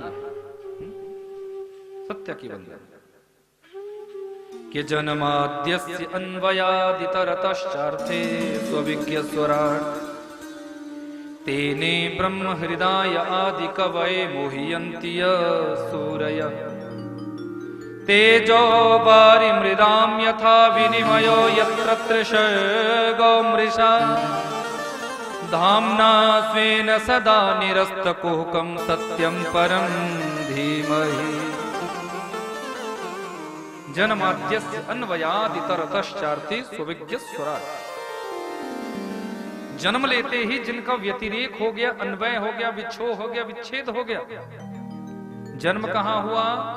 कंस के कारागार मथुरा में। और जन्म लेते ही तुरंत कहां पहुंचा दिया गया? बोले नंद बाबा के गोकुल में। नाम नहीं लिया, एक इशारा दिया, एक संकेत दिया। वो परात्पर प्रभु जब उनका प्रकटीकरण होता है तो बड़े बड़े ब्रह्मादि देवता भी उनकी महिमा को नहीं समझ पाते। मोह्यन्ति यत् सूर्यः तेजो वारि मृदाम यथा विनिमयो। तेज कहते अग्नि के लिए अग्नि भी प्रसन्न होती है। वारी मैंने जल, जल भी प्रसन्न होता है। मृदाम मतलब ये मिट्टी, मतलब ये धरती माता भी प्रसन्न होती है कि जब वो माटी के गोला बनाकर अपने मुख में धरेंगे, मेरे ऊपर अपनी अनंत लीलाओं का संपादन कराएंगे, तो उस समय मैं भी धन्य हो जाऊंगा। तेजो वारि मृदाम यथा विनिमयो यत्र त्रिसर्गो मिषा। आदि दैविक, आदि भौतिक, आध्यात्मिक, इन तीन प्रकार के तापों का उन्मूलन भगवान कर देते हैं। सत्यम परम धीमहि, इसलिए उस सत्य से परिपूर्णतम ब्रह्म है। भागवत के शुभारंभ में भी सत्य को प्रतिपादित किया, और भागवत का मध्य जब मेरे गोविंद का प्रकटीकरण होता है, वहां भी देवताओं ने 9 बार सत्य सत्य सत्य कहकर प्रतिपादित किया है, वंदित किया है कि सत्यव्रतम सत्य परम त्रिसत्यम सत्यस्य योनिम निहितिम च सत्ये सत्यस्य सत्यामृत सत्य नेत्रम सत्यात्मकं त्वां शरणं प्रपन्ना। वहां भी सत्य को ही प्रतिपादित किया, और भागवत के अंत में भी सत्य ही बचता है। स्पष्ट है भाव कि यदि भागवत की कथा जीवन में उतारना चाहते हो तो उससे पहले सत्य को अपने जीवन में लाओ। सत्य जीवन में आएगा तो भगवान की कथा तुम्हारे जीवन में उतरेगी, और सत्य जीवन में नहीं होगा तो भगवान की कथा तुम्हारे जीवन में नहीं आ सकती। इसलिए हम झूठ का त्याग करें और अधिक से अधिक अपने जीवन में सत्य बोलें। और ये सबसे बड़ी समस्या है हमारे जीवन की कि हम झूठ तो खूब बोलते हैं पर सत्य कोई नहीं बोलता। और पहले तो फिर भी तुम कुछ सत्य बोलते थे, सच बोलते थे। जिस दिन से ये मोबाइल तुम्हारे हाथों में आया है, उस दिन के बाद तो समझो तुमने झूठ पे झूठ बोलना तुम प्रारंभ कर देते हो। फिर तो तुम झूठ बोलते हो। किसी का फोन आता है, हाँ जी क्या कर रहे हो, तो तुम होते कहीं और हो, बताते कहीं और हो। फिर किसी ने पूछा, देवी जी फोन करती है, आए नहीं? बोले बस आ रहा हूं, 10 मिनट में पहुंच जाऊंगा। अभी ऑफिस में बैठे हो तुम, लेकिन देवी जी से क्या कह दिया? बोले 10 मिनट में आ रहा हूं। अब आधे घंटे बाद फिर परेशान होकर वो फोन कर दिया, बोले 10 मिनट हुए नहीं आपका? बोले बस आ ही रहा हूं, थोड़ी देर में बस निकल रहा हूं। अभी ऑफिस में बैठे हैं और 2 घंटे से उस बेचारी का बेवकूफ बना रहे हैं। एक ही बार कह दो ना सच कि 2 घंटे आने में लगेंगे, बीच में फोन मत करना, मैं खुद पहुंच जाऊंगा टाइम से। 2 घंटे से बेवकूफ काय को बना रहे हो? लेकिन हम लोगों की मानसिकता ही ऐसी बन चुकी है।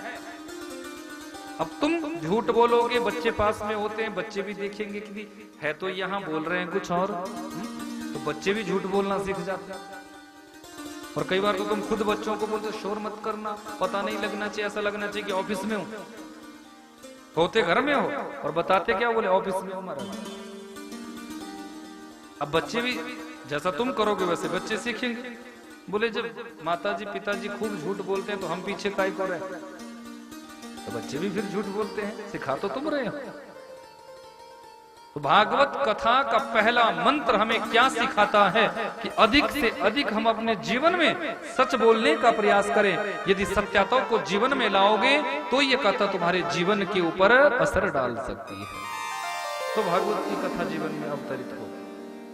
सत्यम परम धीमहि, भागवत के दूसरे मंत्र में अनुबंध चतुष्टय का दर्शन कराया कि धर्म प्रोज्जित कैतवत्र परमो निर्मत्सराणां सतां वेद्यं वास्तवमत्र वस्तु शिवदं तापत्रयोन्मूलनम् कि श्रीमद्भागवते महामुनिकृते किं वा परैरीश्वरः सद्योरिद्यवरुध्यते अत्र कृतिभिः शुश्रूषुभिस्तत्क्षणा। अनुबंध चतुष्टय का दर्शन भागवत का दूसरा मंत्र कराता है कि भागवत की कथा कैसी है? बोले शिवदम कल्याणम ददाति इति शिवदम, जिस कथा के श्रवण मात्र से हमारे जीवन का कल्याण हो जाए, ऐसी भागवत की कथा। किसी ने पूछा और क्या देती है? बोले तापत्रयोन्मूलनम, आदि दैविक आदि भौतिक आध्यात्मिक, इन 3 प्रकार के तापों का उन्मूलन ये कथा हमारे जीवन से कर देती है। किसी ने पूछा और? बोले परमात्मा से तुम्हारा संबंध जोड़ती दे देती है, तुम्हारे जीवन में भक्ति का अवतरण हो जाता है। किसी ने पूछा और क्या विशेषता? अब तीसरे मंत्र में तो सब कुछ स्पष्ट कर दिया कि निगम कल्पतरोर गलितम फलम शुकमुखात अमृत द्रव संयुतम पिबत भागवतम रसमालयम मुहुरहो रसिका भुवि भावुका। कथा कैसी है? बोले वेद रूपी कल्प वृक्ष का परिपक्व फल ही श्रीमद् भागवत है। इसने कहा अच्छी बात है, पका हुआ फल है, तो फल में तो भैया गुठली भी होती है, छिलका भी होता है, फिर गुठली और छिलके को समझदार व्यक्ति कैसे खाएगा? बोले ना ना ना ना, अमृत द्रव संयुतम, ऐसा फल जिसमें अमृत ही अमृत भरा हुआ है। अच्छा हाँ? बोले महाराज फल पेड़ पर पकता है तो पकने के बाद उसको तोड़ा गया है, ये स्वतः ही टूटा? बोले तोड़ा नहीं गया, क्योंकि यदि पेड़ से फल तोड़ लिया जाए और नीचे पकाया जाए तो शायद उस फल में उतनी मिठास नहीं होगी जितनी मिठास अपने आप परिपक्व फल में आती है। पर महाराज यदि पेड़ पर फल पकेगा तो वो टूटेगा, और टूटेगा तो मिट्टी घास गंदगी भी लग सकती है। गंदगी लगे हुए फल को कौन खाएगा? बोले ना महाराज, ये ऐसा परिपक्व फल है कि ये पका तो पेड़ पर ही है और टूटा भी पेड़ से ही है, पर एक व्यवस्था से नीचे आया है। ये नहीं कि ऊपर से गिरा और सीधा धरती पर टपक से पड़ गया, नहीं, एक व्यवस्था से, एक परिपाटी से नीचे उतरा है। साक्षात मेरे नारायण महाप्रभु ने ये परिपक्व फल पहले ब्रह्मा जी को प्रदान किया 4 मंत्रों में कि अहमेवासमेवाग्रे नान्यद यत् सत्परम पश्चादहं यदेतच्च यो शिष्येषु अस्म्यहम् ऋते अर्थम यत् प्रतीयेत न प्रतीयेत चात्मनि तद विद्यादात्मनो मायां यथा भासो यथावतम यथा महान्ति भूतानि भूतेषु चावचस्वनु प्रविष्टान्य प्रविष्टानि तथा तेषु न तेष्वहम् एतावदेव जिज्ञासं तत्व जिज्ञासुनात्मना अन्वयार व्यतिरेकाभ्याम यत्स्या सर्वत्र सर्वदा। इन 4 मंत्रों के रूप में साक्षात नारायण महाप्रभु ने ब्रह्मा जी को इस फल को दिया, ब्रह्मा जी ने इस फल को संत नारद जी को दिया, और नारद जी ने इस फल को व्यास जी को दिया, और वेद व्यास जी ने इस फल को शुकदेव और सूत जी को दिया। सूत जी और शुकदेव जी से यह फल चराचर सृष्टि में अवतरित हुआ है और जनमानस के हृदय मानस पटल तक पहुंचा है। भक्त वत्सल भगवान की, इसलिए महाराज शाखा प्रति शाखा से नीचे उतरा है, कहीं से फटने या कटने का तो प्रश्न ही उत्पन्न नहीं है। चलो अच्छी बात है महाराज। बोले अमृत द्रव संयुतम, ऐसा फल जिसमें अमृत ही अमृत भरा हुआ है। फिर बोले पीबत भागवतम रसमालयम, इसलिए इसको हम सभी को पीना चाहिए। बोले महाराज भागवत की कथा सुनी जाती है या पी जाती है? संशय तो यहां उत्पन्न होता है कि कथा को पिया जाता है या सुना जाता है। तो समझाया कि ये कथा को यदि सुनने की दृष्टि से बैठोगे ना, तो यहां से आपने सुना और यहां से ये बाईपास हो जाएगा।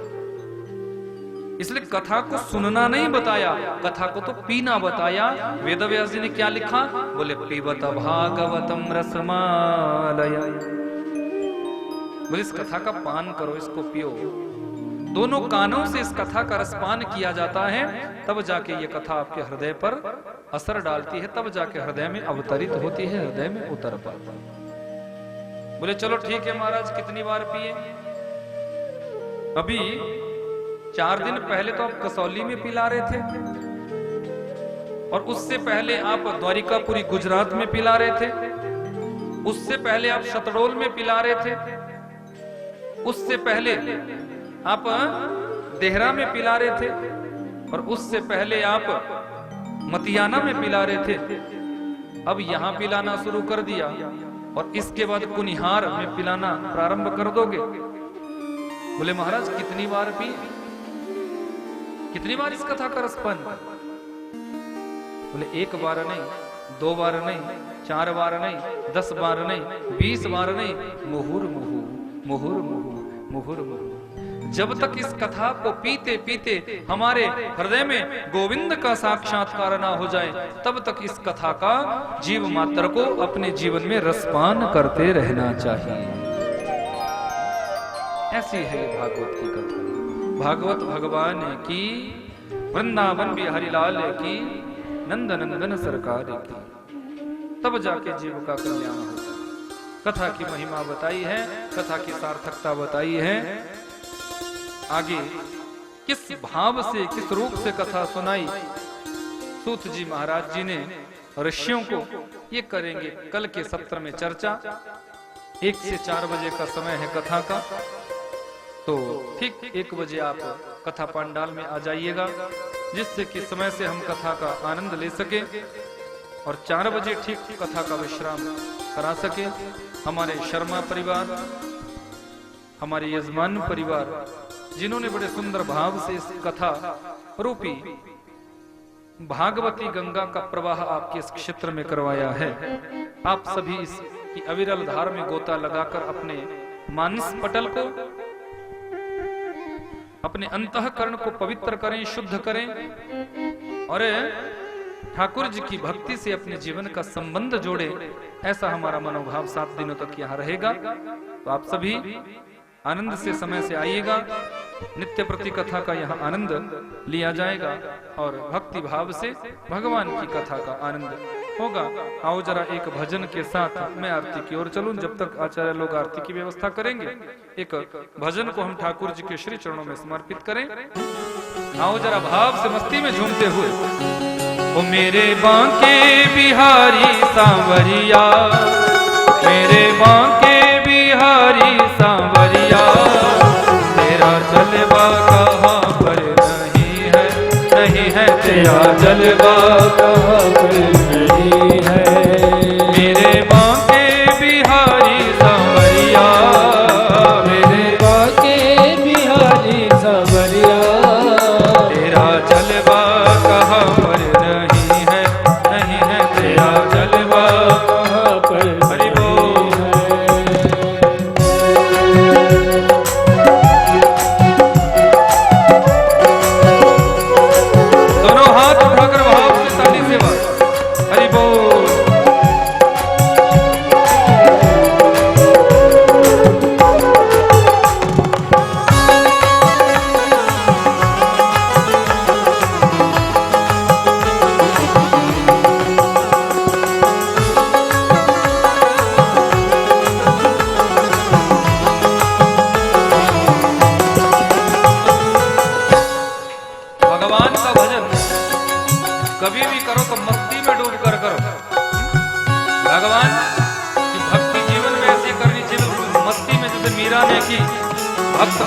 ने की, धन्ना जाट ने की, रैदास ने की, रविदास ने की, अनंत भगवान के भक्त हुए, सबने बड़े भाव से भगवान की भक्ति को किया है। ऐसी मस्ती में डूब कर ही हमें सभी को भगवान के भजन को गाना चाहिए। और भाव से एक ही भाव, लोग पीते हैं पी पी के गिरते, लोग पीते हैं पी पी के गिरते, वो लोग पीते हैं पी पी के गिरते, लोग पीते हैं पी पी के गिरते, वो हम तो पीते हैं गिरते नहीं है, हम तो पीते हैं गिरते नहीं है, वो हम तो पीते हैं गिरते नहीं है, हम तो पीते हैं गिरते नहीं, क्योंकि हमने पिया है सत्संग का प्याला, हमने पिया है सत्संग का प्याला, ये अंगूरों की मदिरा नहीं है ये अंगूरों की मदिरा नहीं है, मेरे बांके बिहारी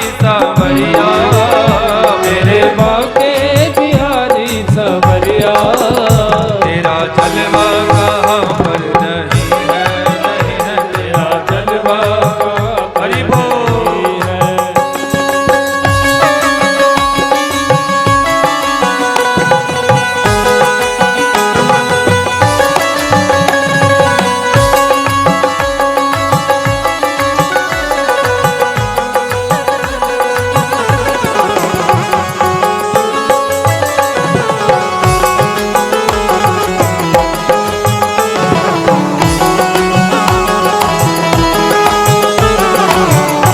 आँख वालों ने तुमको है देखा, आँख वालों ने तुमको है देखा, वो कान वालों ने तुमको सुना है, कान वालों ने तुमको सुना है, आँख वालों ने तुमको है देखा, आँख वालों ने तुमको है देखा, वो कान वालों ने तुमको सुना है, कान वालों ने तुमको लेकिन सुना है, तेरा दर्शन, वो तेरा दर्शन, वो तेरा दर्शन उसी को हुआ है, जिसकी आंखों में पर्दा नहीं है जिसकी आंखों में पर्दा नहीं है, मेरे बांके बिहारी सावरिया, मेरे बांके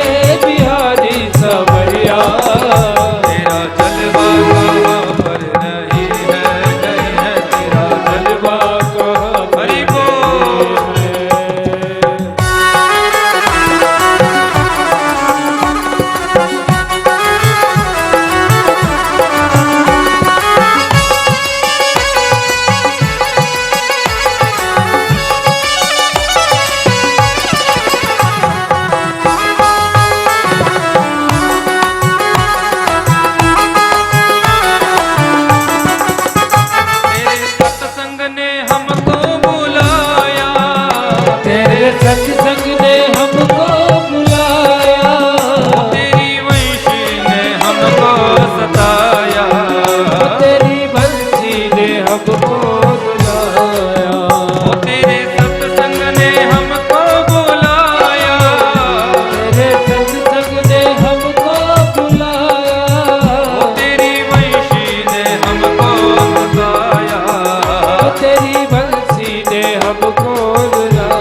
जलवा गावै यही है। ऐसे नहीं, दोनों हाथ ऊपर उठाइए, भाव से बिल्कुल सीधे हाथ। ओ तेरा जलवा यहीं पर यही है तेरा जलवा यहीं पर यही है, यही है तेरा जलवा यही है तेरा जलवा यही है, यही है तेरा जलवा यहीं पर यही है तेरा जलवा यहीं पर यही है, यही है तेरा जलवा यहीं पर यही है तेरा जलवा यहीं पर यही है, यही है तेरा जलवा यहीं पर यही है तेरा जलवा यहीं पर यहीं पर यही। बोले भागवत भगवान की जय, वृंदावन बिहारी लाल की जय। हम सभी आरती का गान करेंगे अपने अपने स्थान पर खड़े होकर। भागवत भगवान की आरती आप सभी करें।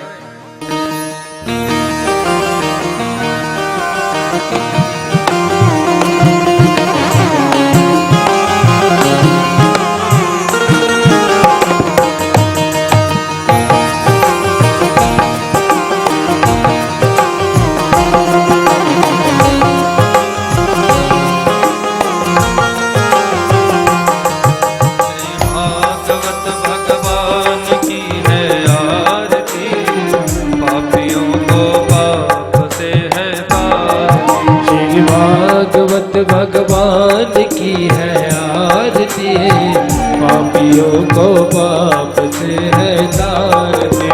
भागवत भगवान की है आरती, पापियों को पाप से है तारती। श्री भागवत भगवान की है आरती, पापियों को पाप से है तारती। ये अमर ग्रंथ ये मुक्ति पंथ ये पंचम वेद निराला, नव ज्योति जगाने वाला। ये अमर ग्रंथ ये मुक्ति पंथ ये पंचम वेद निराला, नव ज्योति जगाने वाला। हरि नाम यही हरि ध्यान यही, हरि नाम यही हरि ध्यान यही, हरि नाम यही हरि ध्यान यही, हरि नाम यही हरि ध्यान यही। जग के मंगल की आरती, पापियों को पाप से है तारती। श्री भागवत भगवान की है आरती, पापियों को पाप से है तारती। ये शांति गीत पावन पुनीत पापों को मिटाने वाला, हरि दर्श कराने वाला। ये शांति गीत पावन पुनीत पापों को मिटाने वाला, हरि दर्श कराने वाला। ये सुख करनी ये दुख हरनी, ये सुख करनी ये दुख हरनी, ये सुख करनी ये दुख हरनी, ये सुख करनी ये दुख हरनी। श्री मधुसूदन की आरती, पापियों को पाप से है तारती। श्री भागवत भगवान की है आरती, पापियों को पाप से है तारती। ये मधुर बोल जगबंद खोल सन्मार्ग बताने वाला, बिगड़ी को बनाने वाला। ये मधुर बोल जगबंद